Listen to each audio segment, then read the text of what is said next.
Hi, and welcome to Z Games. Recorded live at 4ZZZ Studios in Brisbane and broadcast nationally over the Community Radio Network, Z Games brings you the latest gaming news, reviews and interviews from across Australia and around the world. You're listening to Z Games. You love it, we love it. It's Australia's most beloved gaming radio show. That's definitely a fact that I did not make up. We are coming to you live from 4ZZZ in Brisbane. You might also be listening to us around the nation, brought to you by the Community Radio Network. They probably love us as well. I am Lee. Joining me in the studio for this episode, Razor. Hi. Ms. Candi Payne. Hi. And Jody Macgregor. Hello. What is happening on this show, Ray? For this show, we have a couple of reviews of new games that have come out. Firstly, Jody's going to be telling us about 3/4 Home, which is an interesting visual novel, right, Jody? Yeah, it's an indie game from a little company in America with there's visual stuff going on the top half of the screen, then the bottom half of the screen is all text. I've been playing Final Fantasy Type 0 HD, which is the latest game in the long-running JRPG franchise, and very excited to talk about it. And Lee, you'll be reviewing Final Fantasy 15, the demo. Yes, there's a demo. It's called Final Fantasy 15 Episode Duske, and I'll be talking about that. That's a weird thing that they released with the other thing that you're talking about. Yeah. And it will give you a glimpse into what Final Fantasy 15, the actual game, will look like when it comes out, perhaps this year, maybe next year, year after that, we don't know. I love it when we're this informative. Just maybe sometime. We're just passing on the most up-to-date information we have. This is the information that we have. Yeah. Events may occur in the future. Yes. They're making a new one. I've played The Thing. So stay tuned, everyone, for The Thing. Great. But before all that, let's hear the week in gaming news headlines delivered by the lovely Miss Candi Payne. Thanks. Users of popular video game streaming website Twitch have been notified after a data breach occurred resulting in the unauthorised access of information including passwords, email addresses, street addresses, phone numbers and dates of birth. The company released few details but mentioned that credit card information was safe. As a precaution, all user passwords have been reset and accounts have been unlinked from Twitter and YouTube. Let's just get off the internet altogether. All of our information is far too easily stolen. Yep. Yep. From now on, I'm just whittling toys out of wood. I had to close down my Twitch stream anyway because I'm not allowed to do it shirtless anymore. Well... Terms of service got updated. Yeah. It's not like you get any viewers after that anyway, Jody. It's true, they did. They changed the terms of service so that you're not allowed to stream naked. Yeah. Were you notified specifically of that update? Well, I assume everyone was. Happened to I read got through the email. it. Yeah. Wow. It's a real shame, too, because, you're quite voluptuous. Konami has addressed rumours that famed Metal Gear Solid creator Hideo Kojima will leave the company after his name and company logo were removed from the promotional material for the upcoming title Metal Gear Solid 5: The Phantom Pain. Observant fans also noted that his name had been removed from the staff listing on the company website. Responding to speculation, Konami issued a statement saying that Kojima will remain on Metal Gear Solid 5 until completion, but they were conducting interviews for main staff to lead the development of subsequent Metal Gear games. Who has the first joke? Is it you? You go. It's pretty much just the equivalent of changing your Facebook status to single, I think. Oh, okay. Yeah. I understand that Konami asked him to leave with all of his stuff in a cardboard box, but then he used that to sneak out of the building. Nice. Thank you. Yeah. That's right. Games. Colourblind players of Bungie's sci-fi shooter Destiny will benefit with the next patch, which will introduce visual customization to accommodate red-green colour blindness. The patch will also add audio customization options, including the ability to adjust music and chat levels or replace the soundtrack with other music.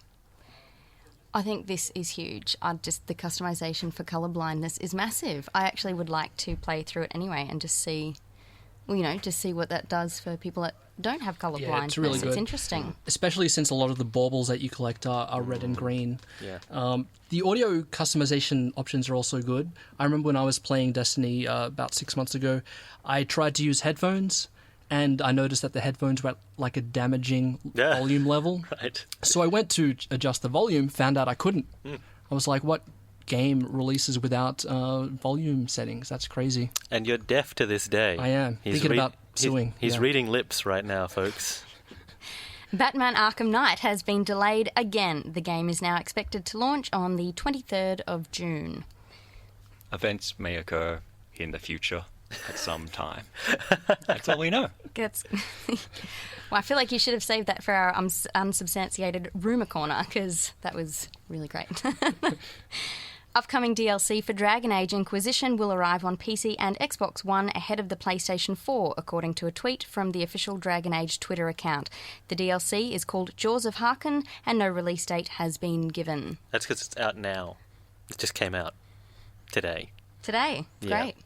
Yeah. Yep. And I told him that earlier when he was, like, he'd written it. It's like, it's already out. So that's fine. Like, it's radio, we don't have to be up So to it's date. out. So I'd like to read that again. It is now out. So, in fact, a release date has been given, and that is today. Yeah. Still unavailable on PS4, so part of that is fine. True. Yeah, so it came out before PlayStation 4. Great. And now to our unsubstantiated rumour corner and my favourite section. Mine too. Yeah, great. A press event scheduled for the 1st of April in Hamburg, Germany, suggests that Activision may announce a new Guitar Hero game. The specifics of the event remain a mystery, but the invitation requested that journalists come and rock the shack with us in Hamburg Rock City. Yep.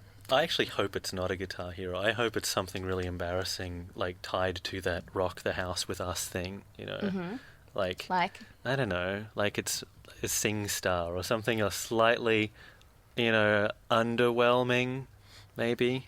So that then Rock Band can come in and undercut them. Yeah. And just like all of the disappointed Guitar Hero fans will flock to them. Well, like City Skyline and SimCity. Yeah, but we already know there's a new Rock Band in the works, so that's fine. I just wanted it to be something altogether completely unrelated to, like, rock music. We've got the original lineup of Kiss back together, maybe. Yeah. Oh, no, I meant, like, not even just... Never mind. Not even rock music, just something about rocks, games. But like I don't know. asteroids. Well, like, it says Hamburg Rock City, so I don't know. Yeah, exactly. Yeah. I just thought... Is Hamburg really Rock City? Maybe. Like You're rock the music? music Well, rock journalist. music. Right. Yes. Oh. Well, that's why it's a rumour corner. We can make it up. Yeah. That's great. That's all I got. Cool. Well, that's it for this week's gaming news headlines. Just before we move on into some music and into the next segment, a few pieces of administrative work that I have to get out of the way. Firstly, last week, when we reviewed Oli Oli 2, I made some false claims. I said that the game would be released on a lot of platforms. Like, I threw a bunch of them out there, like 3DS, Wii U. You said some stuff. Xbox One. I was totally wrong. So Oli Oli 2 was actually only out for PS4 and PS Vita. I got confused. How badly did we get sued as a result of that? No one else mentioned it. I'm just doing it because, of my credibility and all that. He's shaking his head right now and making frantic gestures. I think we're in a lot of trouble. Also, as an appendix to my review that I delivered 1 year ago of Lego The Hobbit, there's some more information I'd like to add to that review. Good. Now, I noted when I was talking about the game that the game finishes rather abruptly at the end of the second movie's events with a title card that comes up saying, "To be continued." I've learnt that that's a lie. And now Traveller's Tales, who are the developer of the game, have announced that there will be no DLC, no update to include the third film's adventures into the Lego The Hobbit game. Wow. Okay. Yeah. Okay. So That's great, man. I didn't remember your review, but good. Thank you for clarifying. That's a little bit rubbish. It We'll is. never find out what happened Yeah. unless we watch the movie or read the book. Yeah. Well, I thought it was a bit dodgy at the time. I thought maybe they'd struck a deal with PJ to get the plot of the movie in and make the game out of it. But it turns out that wasn't the case. Yeah, wow. And I'm not sure whether they planned to do this all along. Like, they wrote "To be continued" and, with a smile on their face thinking, ha ha ha. We got Ray. Yeah. We got him good. That guy, yeah. What's great about it is that, like, maybe they were there and they're like, what happens now with the rest of the Lego Hobbit? We'll never know because the movie's not out. There's no way for us to have any idea about how the Hobbit ends with the Lego game because we can't even make it up. Like, anything could happen. Maybe it goes to space. There's no way for us to find out. Exactly. Yeah. So in short, to finish my review. Yeah. Just be careful because it's only 2/3 of a real game. This is the longest gaming review that has ever gone to air. Yeah. Yeah. Yeah, seriously, when did you review this the first time? About a year ago. Yeah, when the second one came out. Yeah. So Wow, you're really stuck in my mind. It was good. Yeah. Thanks, Candi. Welcome back, lovely listeners. If you've just joined us, this is, of course, Z Games from the 4ZZZ Studios. Razor, we just played a song that I guessed it, and it was from Plants vs. Zombies. That was Cerebral? What's that, the band? Cerebral. Cerebral. Like a pun on cerebral, but with brawl. It's actually spelt brawl. Yeah, Like very punch clever. up. Yeah, very clever. Over to Jody now. Jody, you've been playing, and you're going to review... 3/4 Home. Thank you. Which is an indie game by Bracket Games. It's hard to describe because there's two completely different things going on at once while you're playing 3/4 Home. It's a game about driving home through a storm back to your family home while you're having a phone conversation with your family. So the top half of the screen represents that drive with your car in 2D driving from left to right through this storm. You can see it's set in Nebraska, so there's cornfields and things like that you're driving through, and it has this very impressionistic look where the background is white, the corn in your car is in grey, and then the storm, the rain, is these slashes of white that are cutting across and sort of like erasing you. And as you hold down a button to drive, the bottom half of the screen is the conversation. It's the thing that you're hearing. So on one half of the screen, you hear like your mother, your father, your brother cuts in sometimes in the conversation they're having with you. And on the right-hand side, you have dialogue options you can pick. Although a lot of the time, you're just pressing a button to see the next thing. You don't have a lot of options to choose from. Sometimes there's just one option. Sometimes there'll be two or three. So you've got these two separate tracks going along. And if you ever stop pressing the accelerator on your car, then they both stop. It's like time freezes, even the rain stops, and new dialogue stops appearing at the bottom of the screen. So you have to be engaged with both of these things simultaneously, even though the driving is just holding down a button. So there are no jumps. There are no sweet jumps, there's no power-ups to collect. Donkey Kong doesn't show up at the end of level 2 to throw a barrel at you. I didn't even ask about Donkey Kong, but now I'm disappointed. Yeah, no, that would have been pretty cool. Sorry, you were being very melancholy. Keep going. Okay, sorry, all right.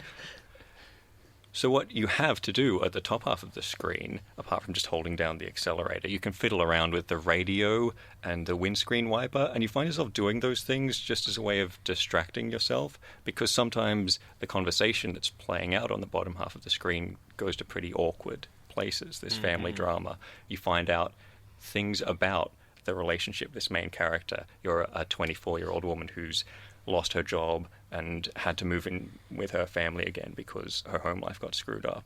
So as you're talking to them, things get revealed about what happened in the past and how you got there, and you can actually choose by your responses what really happened, like by how much you reveal. And some of the dialogue is really well done. It's quite well written and naturalistic. It's like the script for a really good one-act play. And the characters are really evocative. Like your little brother is somewhere on the autism spectrum, so the things that he says are completely different because he doesn't really understand social cues, and sometimes he's saying stuff that's really inappropriate and he'll just butt in with stuff that's like... Was that fact introduced, or did you kind of work it out by his tone of voice or how he was, the things that he was saying? No, it just was a thing that I realized the more it went on, that things he was saying weren't things that a normal adult would say. Sounds like a real emotional journey. Yes. I see what you did there. Yes, Yeah, yes, you. it is. Right. Nice. It builds up to a really powerful climax because the storm is getting heavier. Like you can hear it drumming on the roof of the car. You can see it coming down thicker as you go along. There's stuff in the background as you're driving past. You might go past some windmills or like an old school on the edge of town. But mostly it's just an effect that adds to... It's like you're reading... I said a one-act play, but actually it's more like a short story, I guess. And the visuals on the top half of the screen are really just adding to a sense of build-up. So that the story can just be the dialogue, and it doesn't have to tell you things are maybe about to get dangerous. There's, like, your little brother is watching hurricane warnings on the television and things like that are happening. So what you get is a build-up to a really powerful climax at the end of the story. And then there's an epilogue you can play afterwards. So, like, it takes about an hour to play through 3/4 Home, and then you've seen the entire end of the story. And then there's an epilogue you can play. And the ice level. Sort of. It's the snow level. Oh, God. It's you walking to a bus stop through the snow having a phone conversation with your mother. And it's sort of a prequel. It's set before. And it actually made me appreciate how well-structured 3/4 Home was, because when I was playing the epilogue and it wasn't as tightly written and it didn't build to the same sort of climax, and it just kind of was this flat meh afterwards, it made me think, well, they did that really well the first time. And then the second time just couldn't recapture that magic. I guess it's only in the bottle once. So does it, what you were saying that it allows you to, you can make your own dialogue choices. Do you feel like it branches in interesting ways? Would you want to replay it, or does it all just sort of lead back to, the same sort of thing? It does branch in interesting ways, especially the stuff your brother says. But then at the end, you unlock a bunch of stuff once you finish it. Right. So instead of having New to go armor back and stuff. Yeah, a +1 sword. Yeah. You unlock a bunch of photos and stories that your brother has written. While you're playing the game, he reads one of those stories to you, depending, I assume based on what dialogue options you've chosen, is like which story he chooses to tell you. And then at the end, you get access to like 4 different stories he's written, so that you don't have to replay just to unlock that stuff. It's like it's there for you if you want to just read these short stories written in character, which are actually quite good. It's like there's a story within a story that the themes of it connect, and you see it's like this fantasy world he's building, and you see how the same events are seen through his eyes. So yeah, it is. It's really well written. It's like more of a, I keep talking about a play or a short story. It's like that with a little bit of game salted on top, just to add to the mood of it. I get the sense that this is going to make me sad, Jody. Yeah, it will. It's quite... You said melancholy before, and that's really what the vibe of it is like. Right, okay. But would you recommend it?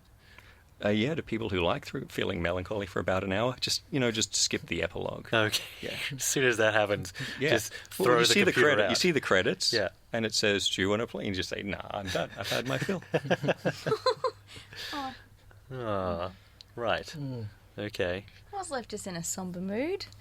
Don't know why. Do you know anything about the backstory of this game? Like the creator, is this based on real events? Yeah, it's written by a guy who had a similar thing occur in his life, not with a storm and a hurricane, but with moving back in with his family in his early 20s, which I think is an easy thing to identify with if you were ever at that stage where you were sort of in between moving out of home and not quite ready to do it yet. That's what it's about, which, yeah, I think is something our generation can identify with. So that's 3/4 Home, and thank you very much for the review, Jody. How can we get our hands on it if you want to play it? You can get that on PC. The easiest way you can get it is via Steam. Alrighty, you're listening to Zed Games. Let's hear some music to take us to the next segment. This one is by the artist Anal Dash, or is it Anal Dash? How should I be pronouncing that, Jody? Boy, I don't want to have to I don't want to answer say this one. anal, but It's by Golden Shower. Okay. Which is much better, and the track's called Video Computer System. You're listening to Z Games, coming to you live from 4ZZZ 102.1 FM. I'm Lee. In the studio we have Razor, Candi, and Jody. So we were just listening to Golden Shower with Video Computer System. That was fun. So you were saying that the video clip for that is pretty cool, Jody? Yeah, you should definitely look it up on YouTube. It's full of samples from Atari games, and the video is made from those games. It's about a guy on his way to a club, and he has to cross a road like Frogger, make it through a jungle like Pitfall, all that stuff. Classic. So you heard it here first. Jody says you should go on YouTube and look for Golden Shower. I was going to say, Razor. don't say it.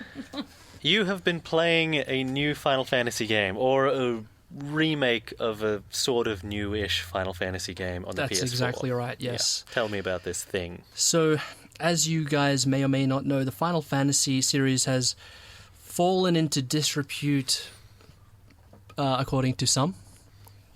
maybe me. Uh-huh. So Final Fantasy 13 and the various installments didn't really care for much. But in Japan, there has been a game released for the PSP, the PlayStation Portable, back in 2011 that got near perfect scores according to the Japanese press.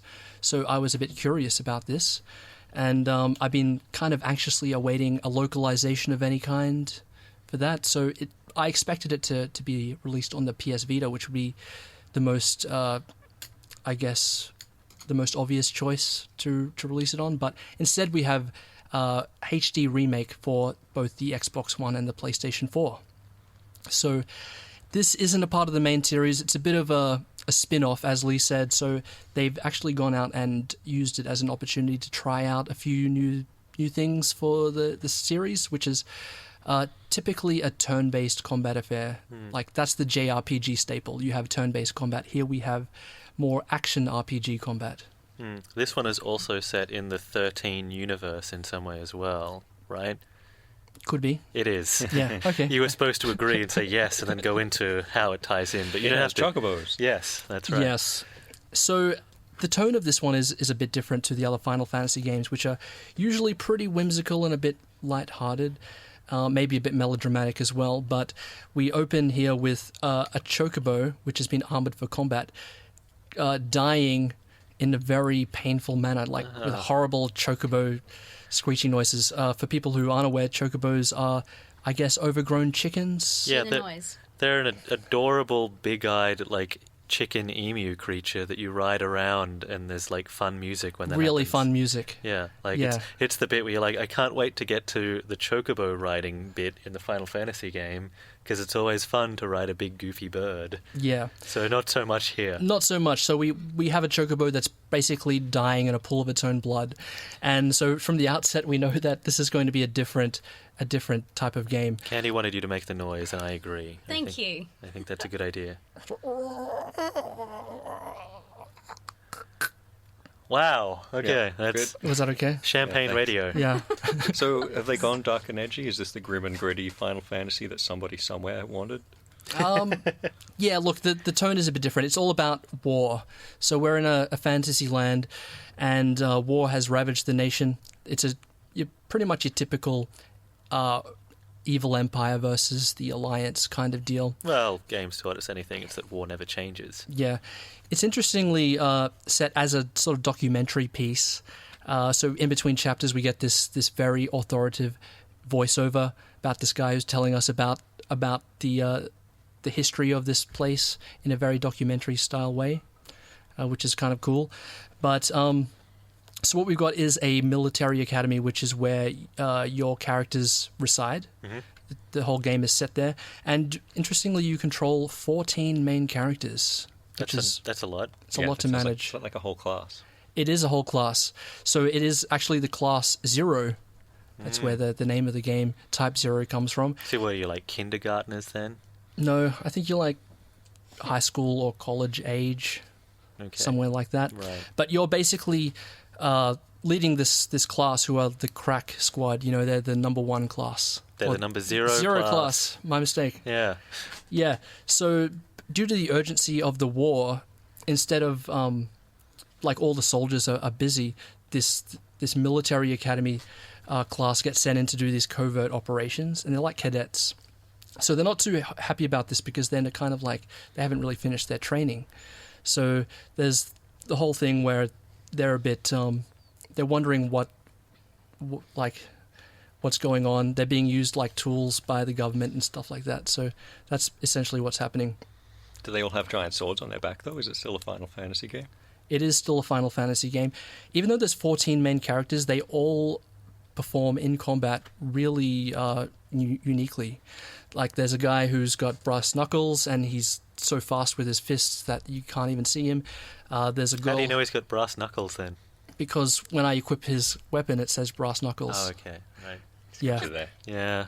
And there's an archer, with a longbow, and then there's a girl who swings a giant mace, and that's really slow. Like, she's just super slow with it because it's so heavy. But then you've got the girl who's got the twin daggers, and she's really fast. So even though there are 14 characters, they all play really differently in combat. And as you play the game more and more, you'll get a feel for which characters are good in different situations, and you'll also get some favorites as well. But you kind of have to rotate the characters in and out because they don't gain experience outside of combat. So that's a sort of incentive to get to know everyone's styles. There's 4 abilities, one for each of the face buttons that you can switch in and out. And the combat is pretty cool. It's like, instead of the turn-based stuff that we have in previous Final Fantasies, it's all real-time. So you're running around. It's very fast-paced. You got a dodge button, just to give you an example of the pace of it. No Final Fantasy game that I played before had a dodge button. You're weaving in and out and just like locking onto baddies and doing a whole bunch of what was that sound? Was that you? Did that go to air? Yeah. Is it interrupting your review right now, Ray? It's killing my flow. Yeah, okay. Yeah. So is this game a role-playing game like the others, or is it more of a war game? It's an action RPG. So what we've got is a central hub, which is the school. And basically while you're at the school, you're waiting for these missions to happen. And in between missions, which are the storyline missions, I guess, you get sent off to different places to do different jobs in a mission-based structure. You have to kill time at the school, and you have a timer that counts down. And like you might have like 3 days to the next mission, and you're pretty much free to spend that time as you please. It's not a real-time deal, like time doesn't tick down, so if you just walk away, it goes to 0. But every time you perform an action, time gets subtracted from the clock, which kind of adds to the replayability of the game. Some of the activities are only available to some of the individual characters of the class. So on your first playthrough, you'll inevitably have to miss a few things, events and stuff. What can you do with your downtime? Are you just training, or is it... You can attend classes, which are like little vignettes of the students mostly misbehaving and sleeping. You don't actually learn anything, but you do level up numerically. He was hoping to actually attend military school. You can find people who are hanging around like the faculties, and you can just have a short conversation with them, and they'll give you a prize in return. And other people will send you on tasks outside of the school, and that will take 6 hours, so that's a big chunk of time. Is there a rec room? Can you go play foosball or something? Foosball, no, unfortunately. There is a kind of real-time strategy side mission game thing. That's not very fun. It's a bit confusing. Oh. Yeah. Yeah. So should have just had a foosball table then. Yeah. Yeah. Yeah. But, tell us about the characters. Are they fun? Do they do the Final Fantasy things that people expect? You know, like mope and then say weird stuff? Well, as you go out and kill monsters in the field, you collect this stuff called Phantoma. Good. Yeah, so many proper nouns that get dumped on you in this game. It's hard to keep track of what everything's called. But you gather that, you take it back to the university, and you can use that to upgrade your spells in various ways. Like you could make it more powerful. You could decrease the cost to cast it. You could decrease the time it takes to cast it, etc. So there's a kind of, not a crafting system, but it's a kind of upgrade system that you might find in your Monster Hunter style games like that. And yeah, it's a bit like if Final Fantasy had a very attractive child with Monster Hunter. Okay. Yeah. Okay. Okay. So you liked it then? Yeah, I really liked it. Yeah, the only other thing is, though, and this is sort of outside of the game, is that this game was supposed to be a PS Vita game, I feel. Yeah. So what happened was there was a large, very vocal Final Fantasy fan base that wanted this game to be localized in the West because it was a Japanese game that we hadn't seen here, and it was getting really good reviews. So everyone who owned a Vita was like, okay, all you have to do is localize it and port it to the Vita, or you don't even have to do that. You can just make it available on the PSN store, and we'll play the PSP version. We just need a localization.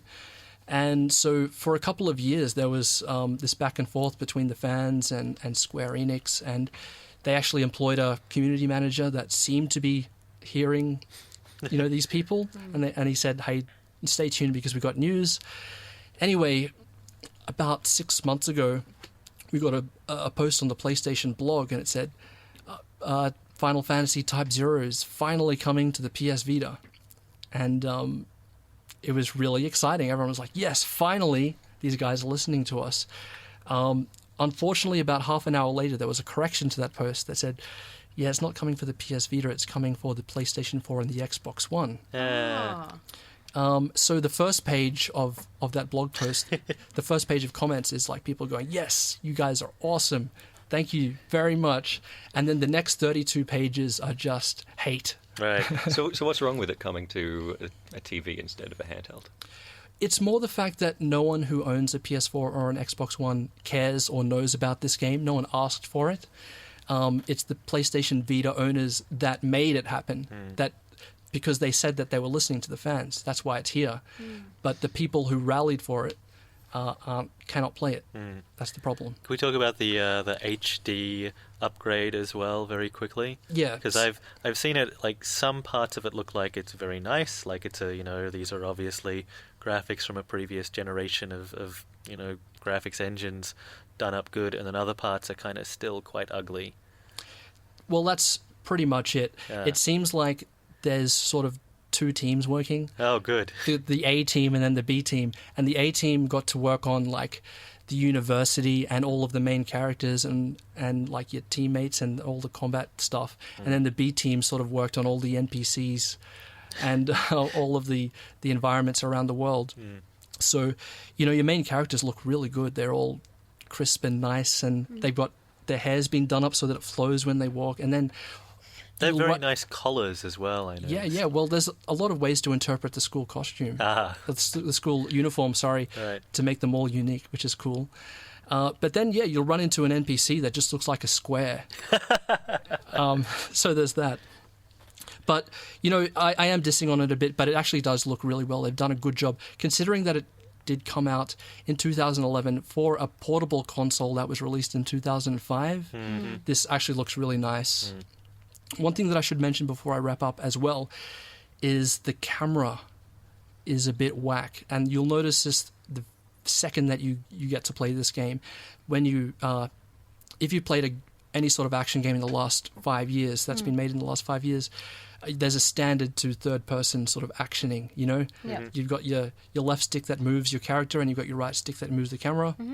In this case, if you move the right stick even just like a tiny bit, like if you just did it so cautiously that you would move it like 1 millimeter, the camera just goes crazy like the Flash, and it just spins around like nuts. So the camera is very, very sensitive. And is this because otherwise it's mostly trained on your character automatically, and that's really just for you if you desperately want to be changing the scene, or is it? I think it comes from the fact that the PSP console didn't have a right stick. So they've kind of put this in as an extra feature and maybe not spent as much time tuning it. That's just my guess anyway. Fortunately, though, it is something that you can get used to. After a few hours of playing it, it wasn't a big deal, but it will be something that could frustrate you at first. Did you get used to it by just not using it? No, I used it. Yeah, that's how you get used to it. After a few hours of play, it was like I could play normally, but it is something that might jar you at first, that's all. You're listening to Z Games. My name's Razor, joined by Candi, Jody, and Lee. And Lee, you're about to tell us about Final Fantasy 15, the demo that came packed in with the Final Fantasy Type 0 HD. That's right. The real reason anyone bought that game on the PlayStation was because they wanted to play the demo for the eventually to be released Final Fantasy 15. So this demo, episode Duske, just plops you down in a single location, which is a vast wilderness area. You get to play around with the combat system and find out about the core characters, and you go on a fairly involved quest line to hunt a behemoth, and it introduces a bunch of gameplay types that have never been in a Final Fantasy game before. So it doesn't give you too much of the story, which I think is a good thing. You get enough context there, but you are playing as Prince Noctis and hanging out with his 3 bros, who we have seen in the trailers have a sweet convertible that they ride around in. Yeah, they look very modern. Yeah. They've got, like, leather. Yeah. And a car. Yes. And they look like a boy band. They do really look like a Japanese boy band. There's that- a lot of hair gel that plus hair. one being used. Yeah. Really that good car. hair. Yeah. Blonde, spiky. And they're all wearing these very kind of cool, tailored black leather outfits. And it's, it's basically Pop Asia, except there's a fight every few minutes, which there also is occasionally in a lot of Pop Asia Yeah, I was videos. going to say, well, that's pretty much the video clip for Pop Asian songs then. So it starts with your car has been totaled. You don't get to ride around in the car, My which sweet convertible. I know. You're getting it repaired though, Okay. right? That's the thing. You got to raise 24,000 gil, which is Final Fantasy money. So you and the other dudes, your buddy and bodyguard Gladiolus, who's the big guy with the tattoos, and your military tactician friend Ignis, and also your like dumb buddy from your youth Prompto. Yeah, you're right to laugh at that name. It's No, funny. those are good. They're real names. like Shakespeare names as mistranslated by the people who do VCR manuals. That's right. Yeah, that's basically that's a very good analogy. So you wake up in a tent. It's a very small tent, and there's this big like tracking shot to contain everyone. You wake up. You got to figure out what you're going to do about breakfast, what you're going to do about getting 24,000 gil, and then you see a poster saying you can. There's a behemoth called Deadeye, and you have to hunt him. He's massive. How much is the reward for Deadeye? 24,000 gil. How convenient. It's so convenient. Yeah. So then you just sort of get to explore and experience how this game is going to play. And, like the last Final Fantasy game, I attempted to play through 13 and then decided I would just occasionally watch my girlfriend play through it all because it was incredibly tedious and I hated everyone in it except the guy with the cool afro and the chicken living in his hair. That guy was great. Everyone sounds else, good. yeah, he was awesome. Everyone else was rubbish. I hated everyone in Final Fantasy 13 except that guy. And this has filled me with hope that I will actually enjoy these characters because they're fun and you walk around with your crew following you around in the environment. So it really wants to be a kind of a Dragon Age thing. There's a lot of little banter going on between your guys. They'll just talk about things that they see. And then, if you encounter a monster, you then get to engage in their new real-time battle system, which I believe they mostly cribbed from Final Fantasy 01 HD remake, blibbida blubbida, whatever Ray was talking about in the earlier segment. Yeah.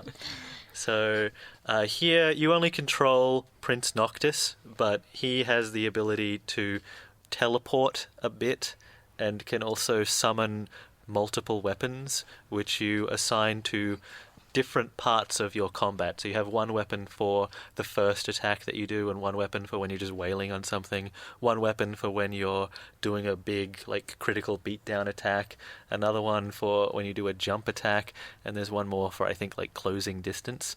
So you've got 5 weapons that you can sort of move in and out, and when they're in each of those slots, they'll have a different effect. And it's a fun way of changing up your combat because some creatures and some enemy types will require you to have different things in different places. So the dumb spiky dog beasts that run around in packs, you need to be able to close in on them quickly and then hit them with a fast sword. But the mechanical robot troop guys that land from spaceships, which are awesome, will beat the crap out of you if you don't hit them with big heavy items. It sounds kind of like a mess of a setting from the weird stuff it contains. Yeah. But in the best way. Yeah, it absolutely is. You are literally gathering money together so you can pay a mechanic to repair your convertible at a gas station. That's in the top corner of the map, and the rest of the map is this weirdo, like, it looks like a normal wilderness area, except everything in it is a crazy beast monster thing. In the middle of this lake, there are just 2 giant dinosaurs. They're inaccessible, but they're like huge brontosaurus beasts that must be impossibly huge. No one says anything about them. That's fine, right? Just the giant dinosaurs that we all know and deal with every day. So your save system and the way that you assign experience is a really fun idea. I really, really like it. So there's a day-night cycle in the game, and at night, when it gets dark, things get more dangerous. So you want to find a camping location. You go there, you set up your tent, you cook a meal based on the ingredients that you've got, and that will give you a bunch of benefits that will play through for the rest of the next day. Spiky dog skin stew? Yeah, so yes. Mostly what I've been having is there are these giant kind of elephant, rhino, pig beasts that are covered in fur, and you get steaks off them. Mm-hmm. And there are also wild mushrooms that you can find, and you combine those together to make a delicious-looking beef stew. Well, if you eat the wild mushrooms, anything's probably going to be delicious. Well, after that. Yes. And so that gives you buffs. But it's a really cool idea. It paces the game out really well, because you can keep going, but then as the night goes on, it gets more dangerous and these buffs start to wear off, so you actually want to play during the day portions, and then when suddenly it gets quite dark, you're like rushing to figure out where the nearest camping location is, and it paces things out quite nicely. And then once you're doing that, then that's when you gain your experience and level your character up and assign new powers and stuff. But it's a cool way of setting the time, and I think it must also space out a lot of other activities. So your mini quests that you'll pick up just by wandering through the environment, they'll also drop off at the end of the day. So if you haven't completed those, you have to go back to where they were and try to complete them again, which maybe is tedious, but I like the idea of it, because then it means that you want to achieve things during the daylight hours, and then that also means that maybe if you're halfway through, you then want to actually keep going through into the nighttime even though it's darker, because otherwise you'll have to do the whole thing again. Yeah, so these are all ideas that will be probably changed quite dramatically by the time the next game comes out.